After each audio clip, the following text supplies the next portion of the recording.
none bigahurira he n'ikinyamurenge? Ikinyamurenge ni cy'abantu baba imurenge. Imurenge ni muri Sud Kivu. So aba imurenge baba abanyamurenge bavuga ikinyamurenge. Yes. Hanyuma tushireho kuri icyo kirimi. Ikinyabwisha. Ikinyabwisha. Wenda urugero uvuze ngo Kandeze papa. Biremewe. Ndeze. Ureze? Ndeze icyo ndeze.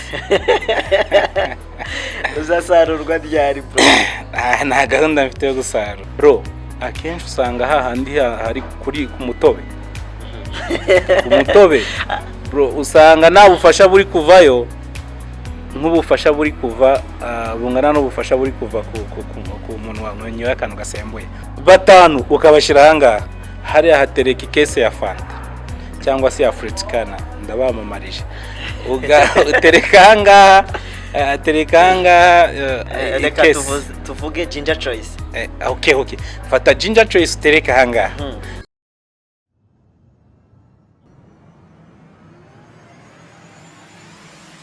Mega Live TV. Shuti bakundwa ba Mega Live TV. Nibisanzwe ni wa muvandimwe wanyu Abbas, ndabakunda cyane kandi buri munsi mpora mbafitiye ibishya. N'uyu munsi rero nagarukanye n'ibishya bidasanzwe ariko mbere n'igiswahili papa. None ubundi nkomoko yawe ni iyihe? Bro, nje ndo umukongomani. Uri umukongomani? Ndo umukongomani wa boro bita irucuro. So nje ndo umunyabwisha w'irucuro. Biratangaje kumva umuntu ari umukongomani ariko akaba avuga ururimi neza rw'ikinyarwanda. Ntago bitangaje cyane kuko muri Kongo hari ubwoko buvuga igiswahili bukavuga n'ikinyarwanda gicuritse. Ubwo ndavuga mu gace ka Masisi na Rucuro. So Masisi bavuga ikinyarwanda, Rucuro naho bavuga ikinyarwanda. Gusa ntago bakita kari ikinyarwanda ahubwo bakita ikinyabwisha. Ikinyabwisha. So ikinyabwisha ni ikinyarwanda gicuriye kiboke kitameze kidafite ireme. None bigahurira he n'ikinyamurenge? Ikinyamurenge ni cy'abantu baba imurenge. Imurenge ni muri Sud Kivu. So aba imurenge baba abanyamurenge bavuga ikinyamurenge. Yes. Hanyuma tushireho kuri icyo kirimi. Ikinyabwisha. Wenda urugero uvuze ngo ndamanutse ngiye kwa runaka, ngiye kwa Abbas. Uvuga ngo ndateremutse ngiye kwa Abbas. Ndateremutse. None ubwo gihura he n'ikirundi ko numva guteremuka ari ikirundi? Oya.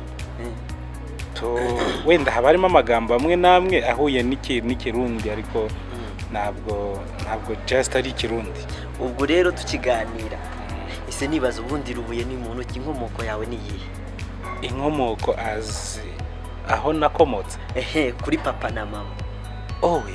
Yeah.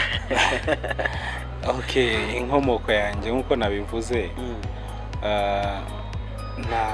ni muri Kongo. Navutse muri Kongo, mvuka ku babyeyi babiri. Umwe afite inkomoko mu Rwanda, undi ari umukongomani pure. Then mama niwe wari ufite inkomoko mu Rwanda, papa yari umukongomani pure. Muri make uri umukongomani? Yeah, ndo umukongomani. Uvuka mu bana bangahe? Mvuka mu bana 7, turi abahungu 3, abasigaye n'abakobwa. Wakangahe? Umwana wakangahe? Ndi umwana wa 4 of course. Umwana wa 4. Yeah. Hanyuma wavukiye muri Kongo, wavukiye mu Rwanda? Navukiye muri Kongo. Navukiye muri Kongo. Mbaza imyaka. Ndeze papa. Biremewe. Ndeze. Ureze? Ndeze icyo ndeze. Uzasarurwa ryari bro? Nta gahunda mfite yo gusarura. Ari boro ntabwo ari heza ariko ndeze. Ubwo muri make imyaka reka tuyihorere, abavandimwe tubihorere. Byuko wamenye ururimi birumvikana, ahubwo tuzamuke. Wize gute? Kwiga of course nagerageje kwiga. Nize école primaire, école secondaire. Then muri kaminuza ntabwo nabashije kurangiza, nizemo imyaka 2. Ubwo suko ubushobozi bwabuze bwo kuba nakomeza kwiga, ahubwo nakunze guhiga ibiceri cyane ndarya wakeruka bivuga warananiranye arananiranye nyine utananirana yarananiranye nuko babivuga ariko naye ndi guhiga amafaranga abakunzi ba Megamind naye ndi guhiga umufungo none se ko hari abahiga umufungo kandi bakaniga bro burya rero buri wese aba afite ukuntu ategura ibintu byiwe cyangwa se ukuntu amanaginga ibintu byiwe so nasanze bidatwika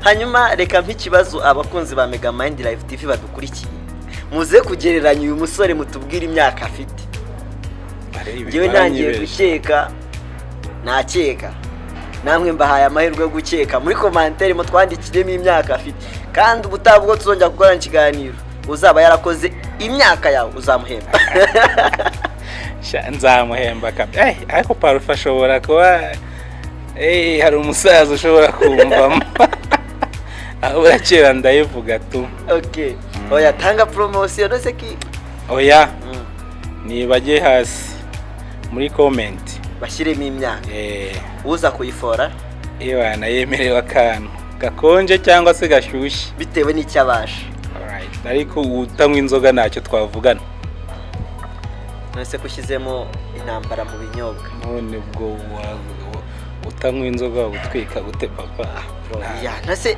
tuvuge ko gutwika kose kujyana no kunywa inzoga umva nkubwire bro ikintu ngera amaze kubona cyo sibyo buriya urwarwa nge muri experience mfite nge ndebye ku bantu babiri kutanywa inzoga n'unywa inzoga hari ukuntu nasanze bijyanye ku bitekerezo ariko ngiye ku ruhande rw'ibitekerezo iyo uganiriye n'umuntu iyo ufashe umuntu wanyweye like akantu gasembuye ugafata n'umuntu wanyweye akantu kadasembuye ukabicaza hamwe ushaka kubabaza ushaka wenda hari nk'inama runaka uri kugisha cyangwa se hari ikintu ushaka kumenya ukabagisha inama abo bantu babiri uko byagenda kose okay reka mbijyane muri angle wenda yo kuba ari ubufasha runaka buri financial ushaka ukicaza bari abantu babiri kandi bose bafite ubushobozi ubizi neza bro akenshi usanga hahandi hari kuri ku mutobe bro usanga nta bufasha buri kuvayo nk'ubufasha buri kuva bungana n'ubufasha buri kuva ku muntu wanyweye akantu gasembuye cyangwa se tureke ubufasha ku bitekerezo usanga nabyo bitandukanye usanga igitekerezo kiri kuva ahantu hasembuye papa gitwika nje ntabwo tubyumva kimwe okay nanjye ku ruhande rwanjye niko mbyumva niko mbiza aho bazadusobanura bazadufasha njyewe uko ngiye mbyumva ari uwanyoye n'utanyoye bose bashobora kugufasha bitewe n'ubushuti mufitanye bose bashobora kugufasha bijyanye n'ubushuti mufitanye kabiri uwanyoye ashobora kugufasha kubera imbaraga z'ibisukika nabyo bisembuye kubera biri kumukoresha se none ejo mu gitondo ubwenge bwagaruka man narakotoye bro kanze nkubwire nindi mpamvu nanjye nayiguhaye okay birashoboka ku ruhande rwa birashoboka ariko njyewe bwa mbere ndakubwiye ngo kuri experience mfite umuntu nk'urwarwa n'utamurwarwa baratandukanye cyane mu gihe ugiye gusaba inama runaka kuri abo bantu babiri cyangwa se ubufasha runaka urugero rwa mbere ushobora kuba ufite ufite pati runaka tuvuge wenda se ubukwe ukaba ukeneye ubufasha buri financial amafaranga noneho wowe ugahamagaza cya gihe mu nama y'ubukwe bari gusaba amafaranga ugafata abantu batanywa inzoga ukabashyira kuri ruhande ari 20 ugafata abantu banywa inzoga 5 ukabashyira ahangaha hariya hatereka ikese ya fanta cyangwa se ya fruitkana ndabamamarije utereka ahangaha terekanga reka tuvuge ginger choice. Okay fata ginger choice tereka hanga noneho ufate frutikana ushire hari rena aba bantu bose bamwe urumva none igihe cyo gusaba ubufasha kigere ba ginger choice bazatanga menshi kurusha bro umuntu wanyoye ginger choice azahaguruka avuga ati cyakora njyewe kubw'umubano mfitanye n'uyu muntu njyewe inoti ya 5 ndayitanga hariya ku mutobe rero ntago twari tubyiteguye bitugezeho nyine kwa kudandawura kwa ntago babura ibyo ntago ni ibintu bitugezeho cyakora nabona nk'ijana cyakora nzaribona n'umuryango wanjye akongeraho n'umuryango wanjye yewe n'umuryango wanjye tuzatanga ijana ariko aho ngaho no gusebya abanyamutobe ntago mbasebeje papa nase ugushatse kuvuga ko abanyamutobe ari abakene kurusha aba ginger choice bagira ubugugu hubwo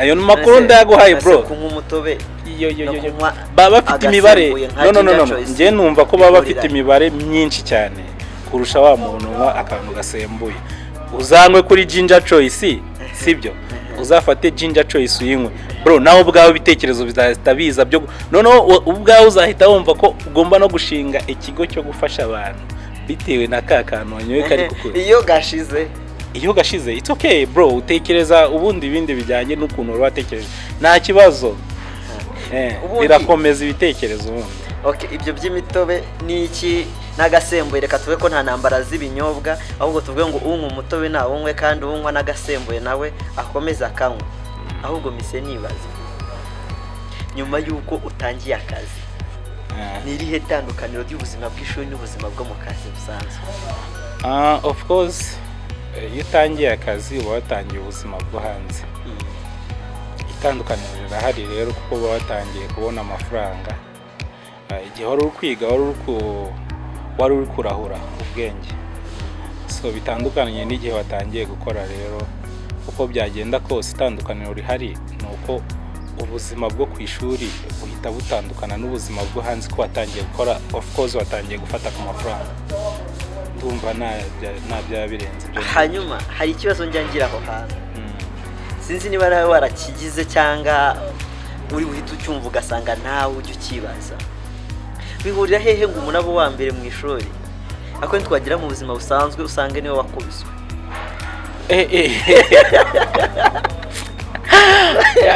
iyo boro man usange ari gusaba akazi wa wundi yasobanuriraga barahari ubwo bajya bamamagara twiganye kandi bro njyewe namuzeye naramubwiye ati njyewe kubera n'iki ubwenge ko bungana na gutya ntago njyewe naramubwiye ati nimba bafatira ku manota 50 nzayakuzanira ariko umwanya wa mbere ntaho nzakuzanira kuko naje gusanga ubwenge ntabwo papa ntabwo bwari buhari gusa kuba ubu wa mbere mu ishuri ntago bisobanuye ko uzagira akazi keza cyangwa se uzabona akazi urangije cyane cyane ko nge uko nekereza bari abantu baba ba mbere mu ishuri batekereza ko manza basuzugura akazi bitewe n'ubwenge bafite bumva ko narangiza ishuri azajya gukora mu bigo bigiye bikomeye za MTN like cyangwa se Airtel n'ibindi bigo bikomeye wenda tuzi so ibyo noneho yarangiza ishuri aza kuba ndabyita ngo ikize icyo expectinze ko azakibona arangije ishuri iyo kitabaye haza kubaho kugira gute sindabyita gucanganya like so bari abantu akenshi usanga bakenera n'abapsikologe babaganiriza kuko nimbora baguha mbere upfuka noneho warangiza ugasanga rubuye wafungaga wabaga mbese umwe wazanaga amanota ya nyuma wafungiraga bamwe batsinze ugasanga niwe noneho uri kugana umukeneye ko wenda yagushakira akazi cyangwa se mu kigo ari gukoramo yagushakiramo connection bro ibyo bintu birababaza birababaza bitera agahinda kabisa so kuba wari ufite ubwenge byo ibyo ntago bitwika mu buzima bwa hano hanze. Kandi ikindi kintu nabonye muri iyi si dutuye turimo iki kinyejana turimo bro, ntago ubwenge bwo mu ishuri buri gukora cyane, ahubwo ubwenge bwa street, ubwenge bwa street nibwo buri kurya muri no minsi. Urumva utiye kunshanga, ariko nanone dushyigikira abantu baba banyuma ngo nuko mu buzima busanzwe bazagafata. Ntago twabashigikira udafite ubwenge, ntabwo ufite nyine bro, ariko nyine nanone uba ufite abari po abari sawa. Yes. Yeah, ntago nanone wavuga ngo okay, habaho guhirwa, habaho kugira amahirwe mu kintu runaka. Ubwo niba udafite amahirwe ushobora no kuba uwa mbere ukabona amahirwe, ukagira amahirwe yo kuba warangiza ishuri ugakora ibintu, ugakora ahantu hakomeye, ukaba ubu wa nyuma nabwo n'ubundi ubuzima bukanga, birashoboka nabyo. Ntabwo rero kuba umuntu aba uwa mbere cyangwa se kuba uwa nyuma, ntabwo twashigikira abantu baba ba nyuma nanone. None ni iki nka experience ufite mu buzima bwawe nyuma y'uko ubonye akazi, wavukiye muri Congo, wageze muri Zambia? Urugendo rwo kuza muri Zambia rero naje nk'abandi bose nk'umusore ushaka gutera imbere, cyane cyane ko abasaza baratubwiraga ngo agakoni uzicumba ushaje ugaca ugifite agatege, kakabika kure. kandi akanyoni katagurutse nikamenya uburo bweze. Njyewe nagize inspiration yo kuza hano muri Zambia, byatewe na famille yanjye. Nimvuga famille yanjye ndavuga famille yo ku ruhande rwa papa. Papa kimara kwitaba Imana, ntabwo njyewe mbere nyifite umusaza gihari, ntabwo numvaga ko ubuzima bushariye, numvaga ko ibintu ari amahoro. Amaze kwitaba Imana nibwo nahise menya ko mfite inshingano runaka ngomba kuzaba kuba umugabo kwa. Ubwo rero byageze icyo gihe cyageze bidashobotse ko alien ndimo nagera ku ntsinzi. Ubwo ntago natekereje kuza ahangaha kubera ko mbitekereje, ariko nahawe connection runaka bituma ngera ahangaha. Kandi narahageze ntabwo ubuzima bumeze nabi, byarakunze mukuntu. Meze fresh. Hari ikibazo abantu bajya bakunda kuvuga, ukugira ngo umuntu agire icyo ageraho bisaba ibintu byinshi bitandukanye. Muri ibyo bintu byinshi bisabwa hari gukora cyane, hari ukwiga ku kintu runaka ukakigiraho ubumenyi mbere y'uko ugikora cyane, ariko hari n'igitambo. Rimwe na rimwe tugeze ku ngingo y'igitambo, bamwe ntibatinya guhemuka kugira ngo bagere ku byo bashaka. Wowe bitekerezaho iki nka Rubuye John? Icyo kintu rero merutse no kubishyira kuri stat, ndakeka wambajije iki, sinzi ikibazo wambajije. Njye narapostinze ndavuga ni ikintu maze kubona cyo muri no minsi, gusenga cyane ntabwo ari byo bitanga amafaranga, cyangwa se ntabwo ari byo bituma ugera ku ntsinzi runaka. Ahubwo maze kumenya ko Imana iha amafaranga abahemu. So bishatse kuvuga ngo utahemutse nta kintu ubu ngubu ugeraho. Akomana ingingo zose uri kuvuga rimwe na rimwe nyihanga ntabwo turi kubyumva kimwe, ariko kambaho umwanya namwe baze ni expressing cyangwa muvuge uko muvyumva, nanjye muze ku mwanya mvuga uko muvyumva. None se mubaze nawe, nubwo wenda nafite inuzo kubaza, ntabwo urahemukirwa kandi uri right, kandi uwo muntu uguhemukiye akagera kuri success. Yes, narahemukiwe. Nongeye nahemukiwe n'abarenza buze. Kandi guhemuka bihurira he no gusenga ntugire icyo ubona? Reka nze nkubwiye, no se abahemu hari ubwo Imana ibemera, ariko Imana yemera abantu basenga. Ndabemera. Ntuzi ko Imana idashobora kuba yahereza umuntu, tuvuge wenda ubu ngubu imodoka igezweho ni 14. Ni 14 wenda tuvuge latest 2022. Ibaze kuba umuntu se Imana, kuba ariko Imana ifite ibintu byose mu biganza byayo, no kuvuga n'imodoka ziri mu biganza byayo.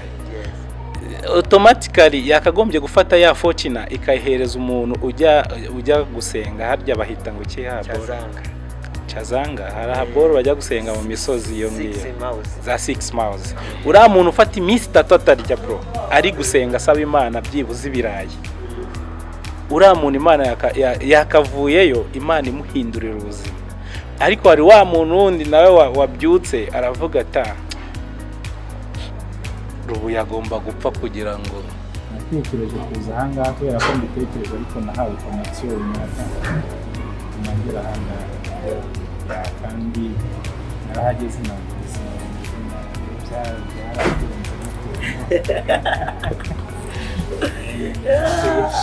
hari ikibazo abantu bajya bakunda kuvuga kugira ngo umuntu agire icyo ageraho bisaba ibintu byinshi bitandukanye muri ibyo bintu byinshi bisabwa hari gukora cyane hari ukwiga ku kintu runaka ukakigira ubumenyi mbere y'uko ugikora cyane ariko hari n'igitambo rimwe na rimwe tugeze ku ngingo y'igitambo bamwe ntibatinya guhemuka kugira ngo bagere ku byo bashaka wowe ubitekerezaho iki nka rubuye John icyo kintu rero nibutse no kubishyira kuri statistika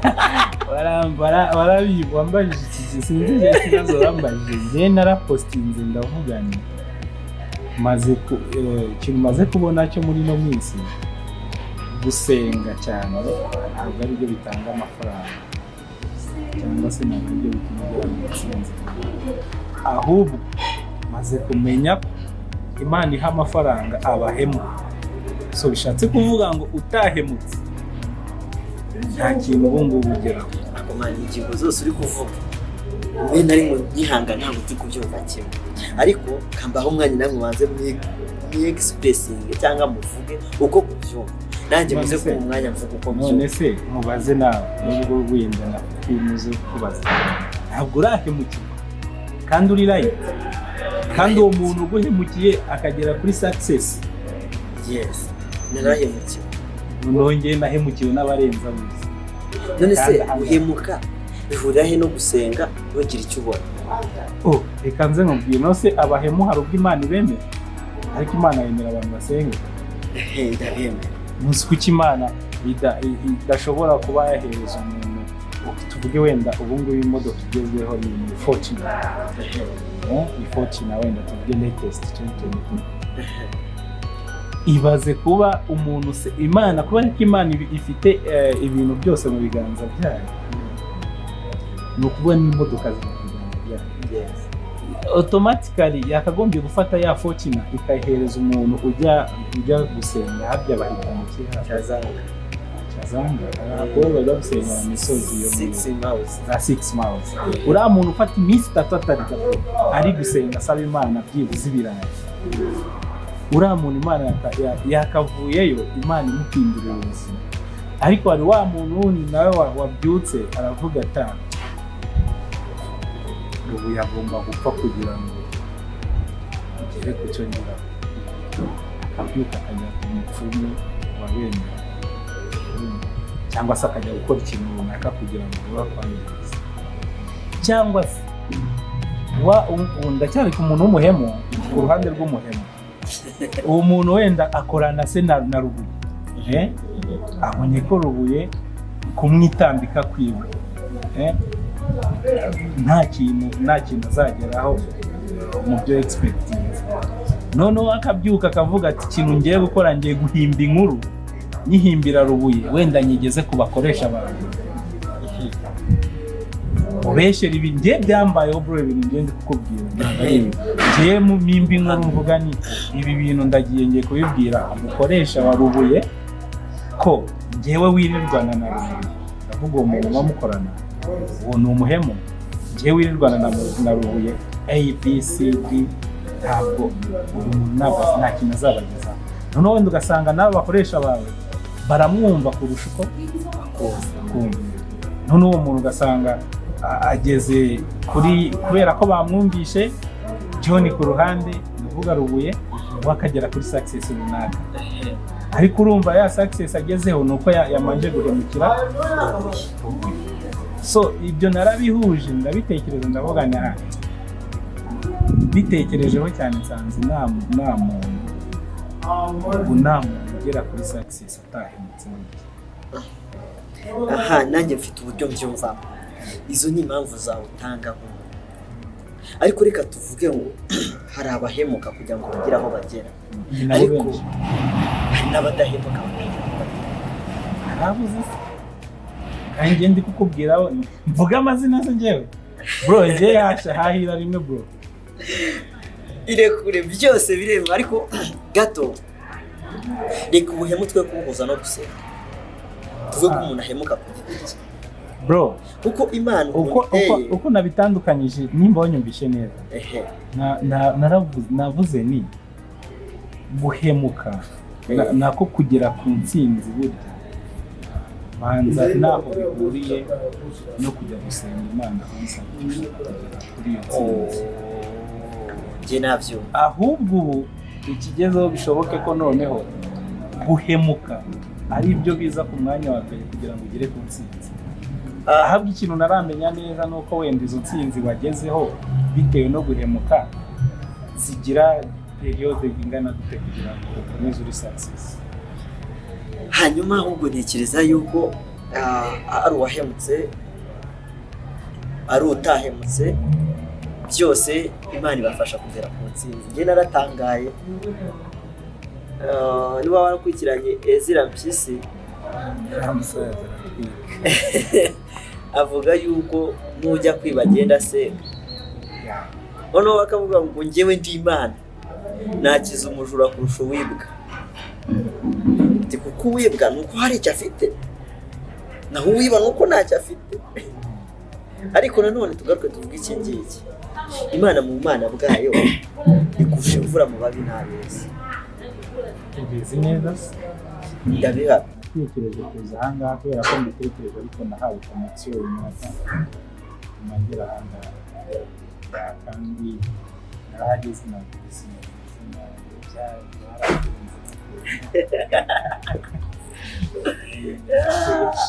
hari ikibazo abantu bajya bakunda kuvuga kugira ngo umuntu agire icyo ageraho bisaba ibintu byinshi bitandukanye. Muri ibyo bintu byinshi bisabwa hari gukora cyane, hari ukwiga ku kintu runaka ukakigira ubumenyi mbere yo kugikora cyane, ariko hari n'igitambo.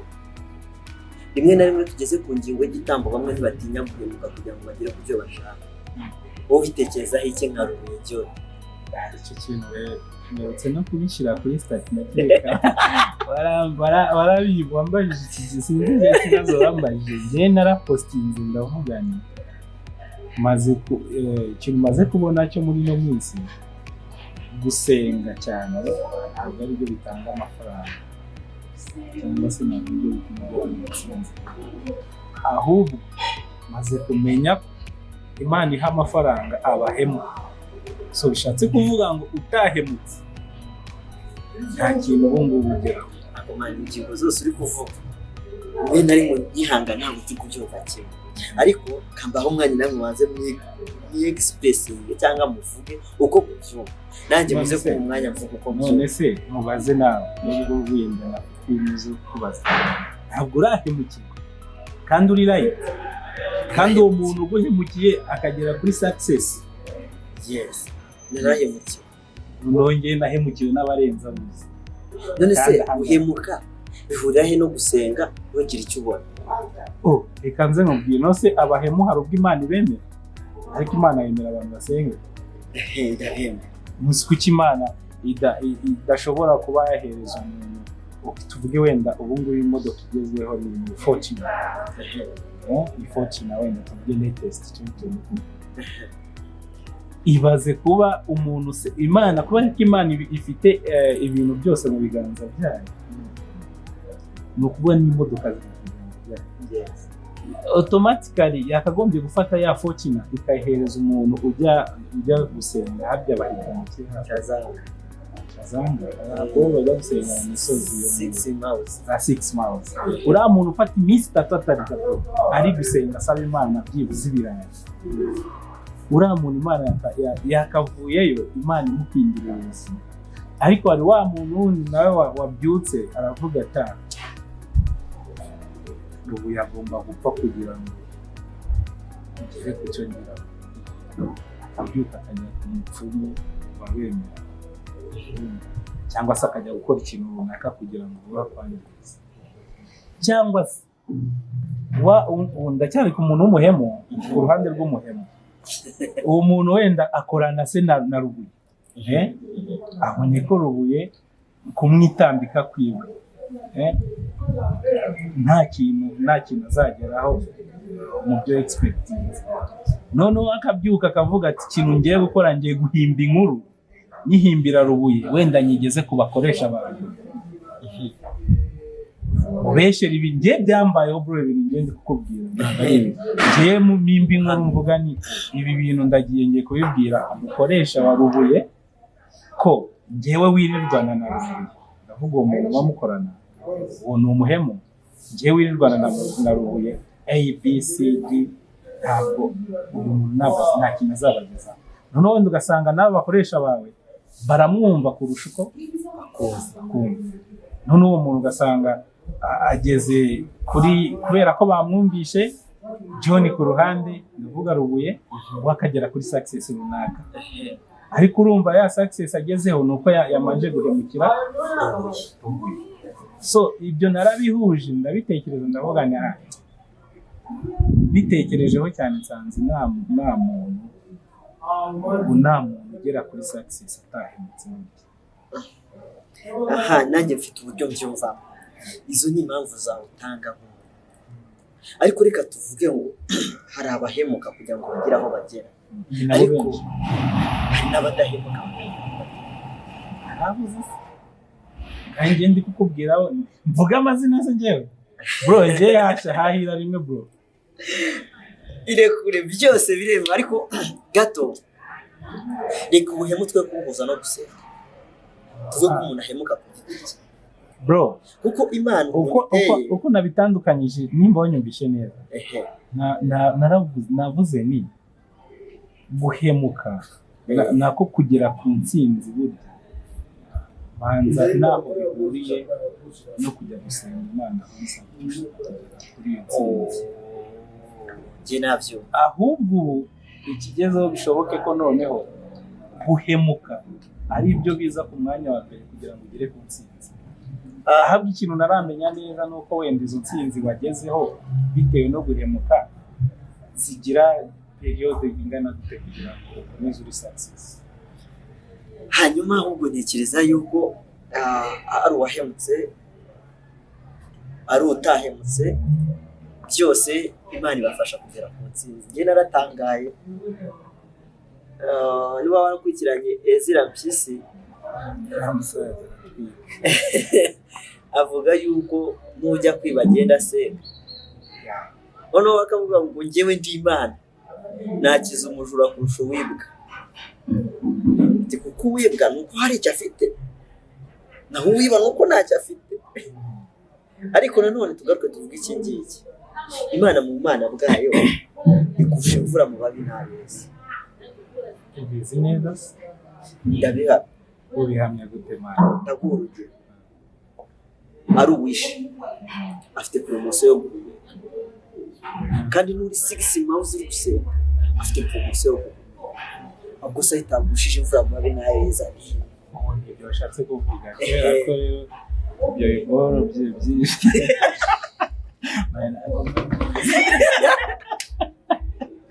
urumva bro ariko reka tubyemere ntabwo twibaze tuti abantu bose bagera ku ntsinzi nuko bahemuka 90%,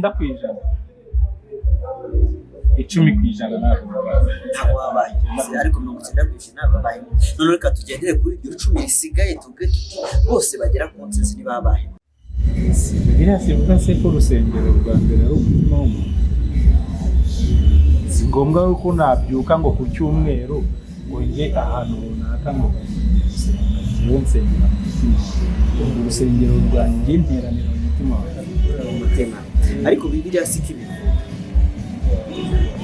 Bibiliya si kibi neza mu Baheburayo ijambo rivuga ngo uko ya minsi igenda urushaho kubegera ariko mugenda murushaho gukunda guterana guterana kwera byo ni guterana mbere ni kwa kwihuza n'abandi ukihuza na Abbas. Bro, hari urusengero rumwe naravuga hano nagiyemo hano muri Zambia mu bene wacu, ariko aha boro nasanze harimo abantu ahubwo bakeneye abapsikologe. Haguruka umuntu agiye kubwiriza abandi ati yasaba tubwire ibikije, uriya muntu yahemukiye nk'abantu nka 20 bari muri urwo rusengero. Bamwe buri ku mutwe abandi barasohoka, bamwe basohoka bafite systeme yo guparika inoza amagare mu rusengero, igare kwara matabaro kwabaciye bitewe na wa muntu uhagurutse ugiye, ubwo si wa muntu usakomerekeje abantu, wa muntu yigumira mu rugo agasengera mu rugo, nimba nanywa na ka choice na ka ginger choice agafatayo gake byari gushimisha kuko yari kujya hari ahantu kuko yahavuye yakomeretse bitewe na wa muntu ugiye kumwigiraho umuntu mwiza hari. So ndumva ko kuba ufite ahantu ujya gusengera cyangwa se ujya guteranira, ibyo ni extra ntabwo ari ngombwa yuko waba ufite ahantu ujya guteranira. Ushaka waba uhafite wajyayo, kandi nabwo utahafite waguma mu rugo kandi ugasengera. Ufite imyaka itari mikeya ariko nawe atari na myinshi, bigaragara ko mbere wari ufite aho usengera.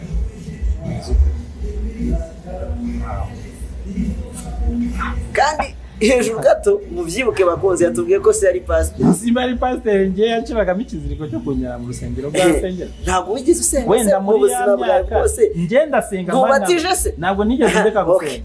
Tuziore. Muri condition z'ababye bro, hari igihe muri ya myaka ukiri kumwe n'ababyeyi. Wabatije ufite imyaka ingahe zo kugira ngo tubyemere ko ari condition z'ababyeyi?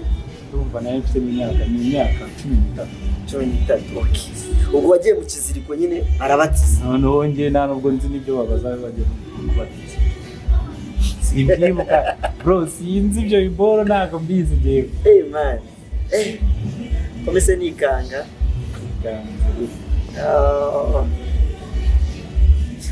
Waretse aho wasengeraye turageze igihe cyo kwifatira imyanzuro. Ndumva igihe cyo gufata okay, reka tube honest, gusenga nagerageje gusenga aho kandi se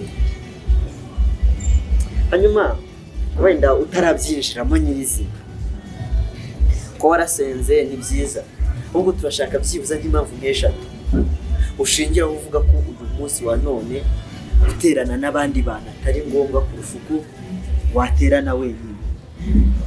Guterana n'abandi bro, njye navuze ku ruhande rwanjye mba numva ko bitari ngombwa kuri njyewe, kuko nimba twese turi mu ruhande rwo gusenga, ariko ndakeka ntabwo bya Bibiliya ntabwo mbizi cyane, ntabwo nzanabazwa byinshi nkamwe mwamenye byinshi, ariko icyo nzi cyo nuko hari muri Bibiliya havuga ngo nimba ukira genekereza turagufasha. Ndagenekereza munsabe mwiherere munsabe ibyanyu mutuje gutyo arahiye aho ni muri Yohana ni muri Gute umwana wa pasiteri.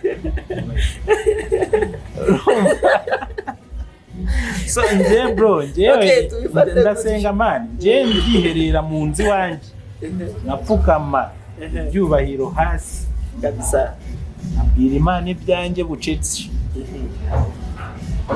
Abbas nazabwira Imana ati umuhungu mwereke ko bishoboka bikaba mbega mind zamuke hiti ba subscribe birashoboka.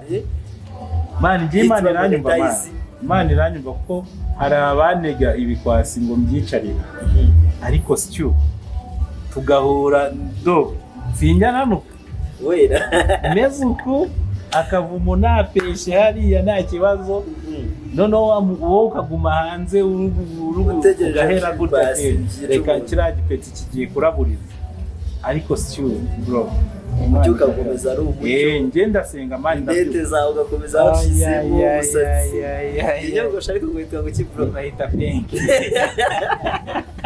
bahita pink ikiroso wakozeho mbese t-shirt nziza ahubwo mani nshimire umusaza witwa Eric Montana aho yakoze akazi bro Uno misi uri kupambika yewana niho bakoze akazi bro shingiye ku kuntu cyebura nahise nibaza ngo ukora iki okay ndakora bro urakora mfite akazi nkora ndi umu field man okay let me say ndi umushoferi driver ndi umu field man ndi umu marketer so abantu bakora bafite inganda like bakora ama drinks nicyo kintu nisangamo cyane dufite experience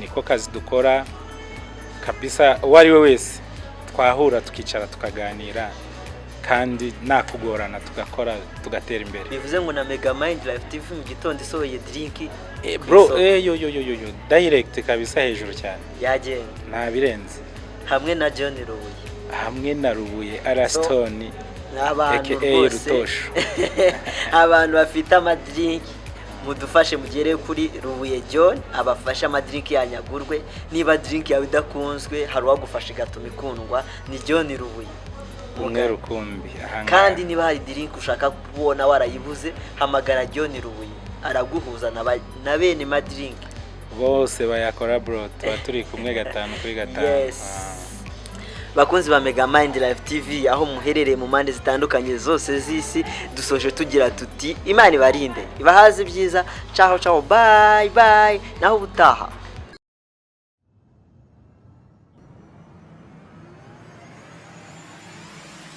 Mega Live TV